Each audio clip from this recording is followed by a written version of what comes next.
And yes, just interested. You. I think I've got some quite sort of clear thoughts. You know, with your experience of being so involved at the nerve centre of you know, the acquisition of the vaccines and things, about the pace of where we go from here. Yeah, yes, I do, and I think the answer to your question, should we give a fourth jab to everyone, is, in my judgment, the answer is no, and that's the first thing to say. And let me explain that. So, when we started off finding vaccines, we were looking for vaccines that would protect people from infection and hopefully transmission. While the Wuhan strain was around, the vaccines were quite effective at doing that. They weren't complete, but they did reduce quite significantly. As we moved through the variants, alpha variant, the beta, the gamma, and the delta, and now the Omicron, the ability of the vaccines to actually stop people getting infected and transmitting the virus became less and less. And it's pretty clear to me that reboosting won't change that. And transmission and infection is here to stay with a much milder variant. So we have to think again now. Now, the most important thing is that everyone should be vaccinated. That's clear. Everyone should be boosted, probably, that's clear, just to make sure that everyone's got enough immunity. But I think what's happened is there's been a sort of government, not UK government only, many governments across the world have gone into groupthink about serological testing and antibodies, and think that high level of antibodies gives you vaccine efficacy, and it clearly does not.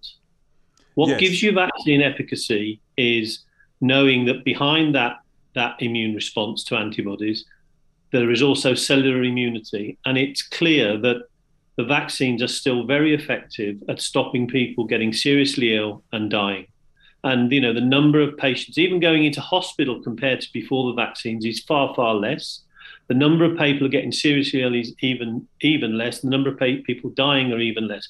So we're moving towards a situation with a milder variant that's unlikely to cause a huge amount of suffering and death, and already a population that has good cellular immunity.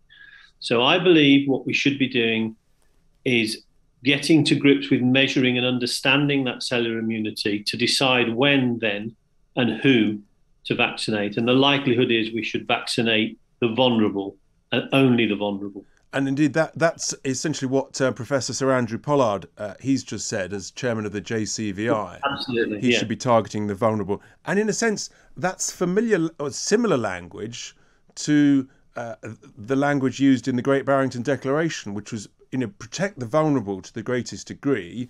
And in a sense, as we've got the milder version of the virus, and hopefully it continues only to get milder, that's where we're at. But the vulnerable essentially will always be vulnerable, won't they? Yes, and we should always protect the vulnerable. And that's what we do for flu every year. We run a campaign to ensure anyone that's got underlying health conditions or is an older person gets vaccinated so they're protected. I'd go one step further now and say it's not long away that we should stop testing. I was going to come on to that, because the testing of healthy people. Testing anyway. I just think we should stop testing. We don't test for flu, and yet flu can take people into hospital and kill them. And in a bad year, it's doing that quite significantly. What we do, we say to people, if you're ill, go home, and when you feel better, come back to work. And I think that we need to get there. We need to get there within the next month. Within the next month. So you're because that's, I mean, I haven't actually heard that sort of line of argument, that stop testing completely on the basis that people know when they feel rough, feel ill, stay at home, and you've either got flu or you've got COVID. That's essentially what you're saying. But, you know, we know where we're at now. We do. And I think if the next month pans out and we don't see a huge surge in deaths and serious disease, I think we probably know that we've got the immunity in the community. And therefore, we should move to that position and move then to working out how we deal with an endemic virus next year, and make sure we've got the best vaccines that give us the best boost next year, and be ready to do that. And that best boost is with strong cellular immunity, with durability. And there was some comments you made, I think, either a week or 2 weeks ago, and there was an article I saw Clive, where you actually said that you felt that it's quite likely that the Astra vaccine gives longer immunity. I think I've got that right, than some of the other vaccines, and that you felt that, in a sense, some of the misinformation given by other leaders in Europe had unfortunately damaged the sort of the confidence in that, and that may have actually cost lives. Yes, I think the data that's emerging, and it's not definitive yet, is that countries that have used the AstraZeneca vaccine in the in the elderly see far less severe disease and death than those that didn't. And if you look now at the rise in hospitalizations and deaths in the European countries, there is a rise where there isn't in the UK. It's actually the number of people on ventilators is going down. And the only difference between the UK and Europe is the UK vaccinated the majority of their elderly with the AstraZeneca vaccine. Europe didn't. So I think there is the evidence is emerging. It needs fuller analysis, but we know that the AstraZeneca vaccine, the Oxford AstraZeneca vaccine, produces a very good cellular immune response. That data is available, and the data's rather flimsy with the mRNA vaccine. Mm-hmm. So I think looking at all of the vaccines that we have in our portfolio now across the world, not just for the UK, and working out which ones produce that durable cellular immune response are the ones that we then should really gear up to using to vaccinate people. And how much longer do we need to get that data to give us sufficient confidence in it, Clive?